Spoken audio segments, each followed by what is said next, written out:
And then we see the boys. The titles end, and we're introduced to each boy very quickly. And I'm clapping in my seat at this because this is all fantastic. Every country has a James Bond, right? So there's French Except Bond, Britain. Yeah, not in this. Yeah, very funny. Don't worry. There's French Bond, Swiss Bond, German Bond, and Soviet Bond. I'll go through them very briefly in turn. Yes. So French Bond is Francis Lagnon, the guy we saw earlier. Mm-hmm. The joke with him is that he has too many code names. Mm-hmm. So he's like codename Cherub, also codename Scorpion, sometimes codename 120. And we see him sort of like kiss his wife and give her his wedding ring. Yes. Then we have the Swiss guy who is a priest. And it goes into, in some detail, his theology, which is like neutralist and like anti-scholasticist, particularly down on Thomas of Aquinas. And he's like he works with the banks as well. Like he's not like a government guy. Yeah. It genuinely, this borders on like Wes Anderson stuff. It's great. It's whimsical. It's really good. Like it's really genuinely. This is another one where I would just be like, you can watch this movie. Actually, just find this one. The German guy, the East German guy, Hans Müller. I love this guy. He's like a humanist. It tells us. It's like what? Why do we need to know that? The level of it's detail fantastic. is very funny. Yeah, and finally, the Russian, who is just a beautiful, beautiful line as we see him blowing something up. He's described as a virtuoso piano player and confirmed pyrotechnician. I'm so charmed. I ran a Spycraft game once, and I was trying to make it like this, and it never really came off. And I keep wanting to like revisit it, and this really, really made me feel that itch again. So it's a real good setup for a movie. Then the narrator gives us a really funny line, which is like French intelligence use their superior skills, and of course they do not use networks of informants to track down where Shah is. And as we're being told this, we see a police informant like telling them Shah is in Istanbul. So my notes say Barry Chuckles sends French James Bond to some stock footage of Istanbul. That's right. Yeah, and he walks in. He's wearing like the sunglasses and suit, like a spy. He checks in with like an obvious code phrase, the if it keeps raining, the strawberries will be ruined for harvest. And then he walks over into the chairs in the lobby, and the other three guys are all sitting there, also wearing sunglasses. They're the only people who are, and they're just arranged in like three sides of a square with the chair waiting for them. Just like there's this moment of for fuck's sake. They've just all got a big newspaper. Yeah, just eye holes cutting it shit. Like, yeah. It's cool. But at this point, a Chinese guy checks into the front desk and asks about Mr. Shah and where he's staying. And like all four of our Bonds are like, the fuck? So German Bond tails this guy upstairs. And then he is thrown from the 17th floor and killed. The Chinese guy, not German Bond. Yeah, the guy announces this in an incredibly blasé way. This is the unintentionally funniest line in the movie where the guy's just like...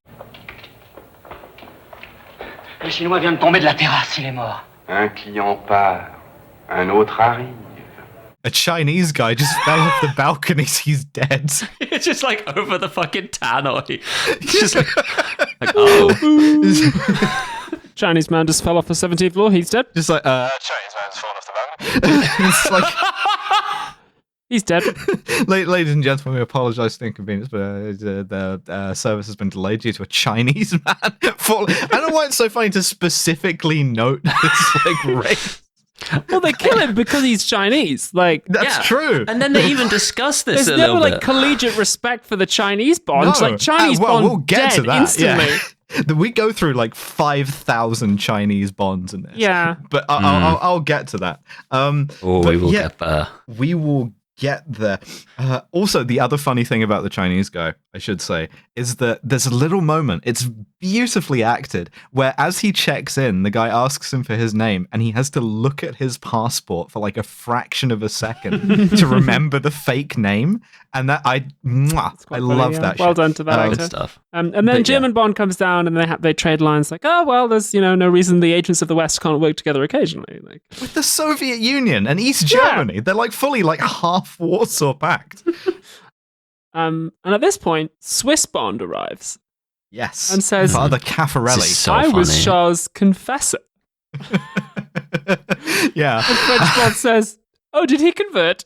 Which is really And with this sort of air of weariness, all of the Bonds show up under various pretexts. Mueller is like his guru, his doctor. He says, I was his doctor. I almost converted him to Hinduism, at which point the Catholic Swiss Bond priest comes in. It's like, nearly got him. And finally, Boris, who is, and this is the funniest part, he's like long lost brother, but he kind of comes in very emotional, and you can see the other Bond's exasperation that he's overplaying it, where he's just kind of like, grabbing her in his arms and like, sort of like just like wailing, just be like, as soon as I heard I got the Trans-Siberian Express, then I got the one screaming all the time. Yeah. My favorite joke in the whole fucking movie is here, where he says, we grew up together in Odessa, we danced how we danced in the sea air, the sea breeze, and she goes, well, I thought he was born in Tehran. And he goes, well, they dance in Tehran too. And Francis goes, yeah, but there's not so much sea air because it's 200 kilometers from the nearest coastline. And he says, a bourgeois conception of distance. Fantastic. Which is... Yeah, great. Absolutely, like, so good. It's so good. I'm so pleased that we watched this movie. Yeah. So the four Bonds this makes up for FX18. Yeah, what does it say about masculinity? Fuck if I don't know. But like, it's we'll get there. Here's all the funniest lines from it. They all retire to bed, and we see the various Bonds. So good. Immediately, like, first of all, Caffarelli, the priest, he has a full fucking kit, man. Speak about this kit. I don't have an itemized list. He's got like a full like giant steamer trunk, which is full of carrier pigeons for messages. He's got like a pair of handcuffs in there. He's got fucking beards. He's so many scorpions. Oh, the scorpions, yeah. And we see them all go to bed, and them all exasperatedly discovering that one of the others has attempted to kill them. Like, Mueller pulls back his covers and there's a scorpion in his bed, and the way he looks at this fucking scorpion, it just conveys perfectly that he has had this happen like 50 times in his life, where he's just Swiss Bond has a chandelier rigged above his bed with knives on it that falls. Really fun. Oh fuck, what is... The Soviet Bond has an acid shower. Yeah. He does. Which is like, that seems like escalating a little bit. But then you see that French Bond just has a bomb hooked to the flush of his toilet. And rather than like climb up there and disarm it, he just knots a bunch of cords together, gets behind the bed, pulls the thing anyway, and blows up his own bathroom. Yeah, because you get the one shot of him, like he's going to pull the thing, and he goes, fuck, I better hadn't, and he like ties his like dressing gown's like string to it, and then you see him decide he's not far enough away from it yet, and then it does everyone else's scenes and gets back to him, and it's just this long thing with like 10 ties, like all of the fucking towels. Really good stuff.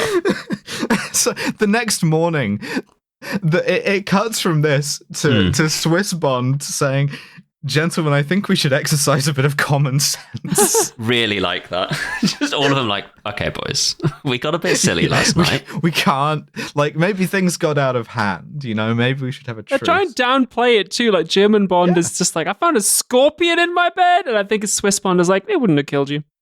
Yeah, the banter on this is incredible, because like French Bond says in passing, I'm not saying that you have like a thing, but in some of our spy schools we do call secreting a scorpion in your enemy's bed the cannon's trick. Which is, and he's like so aggrieved at being typecast, and he hints at something much darker than this, because he's like, well, what do you call your thing of like dynamiting an airliner? Is there a name for that? Because they're all like named agents, and they know each other's exploits, so they're like just coming at each other about their fucking histories. It's perfect. This is the thing. The thing that I really like is the like confrérie of this. You know, the sense that this is a wider world, that they all have to put up with each other. They've done this over like fucking hundreds of things, you know, and the thing is that's not hugely common in spy movies. They take it where I can get it, you know, and they never ever expand on it at all. Like, you remember all of the stuff I was talking about in like various Bond movies where they never have an ally or really an enemy aside from like Jaws recur. Like, there's no sense that this ever exists in sort of like a broader like world. Yeah, you know? you can And enjoy really, going back to, or Yeah, absolutely.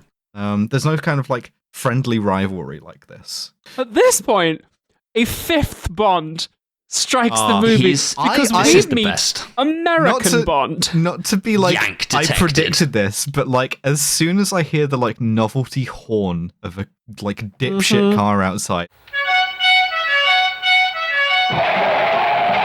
I go, this must be the classic French movie Dipshit American. Like, it's a feature of like, you know, it's in OSS 117, Rio ne répond pas, you know, the Sacré Aubert. That guy shows up in a Buick full of greasers. Again, strange conception. Like national stereotypes, but this huge unfashionable guy arrives. They call him a boer, basically. And the other Bonds, South African Bond. Well, so he immediately like offers to buy the patents. He's just like, he's not being sneaky about it. He doesn't have a disguise. In English. He's like, hello, I'm from the CIA. I would like to buy the patents, please. He's like, I'll pay you in cash, dollars 25% more than anyone else. And he's like, thumbs up. Yeah. And he sort of like unites Europe against him. Yeah. To the point that they like stalk towards him. They all like grab an arm and they throw him out of a window into the moat. Me and the boys. I really want a moat. It's kind of like a Ryder Cup thing. It's like US versus Europe. It's like, it's good stuff. yeah. We have the funeral, and then we see that the four Bonds have gotten competitive with the wreaths that they've bought. American Bond makes another like insulting offer. He comes to the funeral and like takes his hat off, and then it's just like $2 million.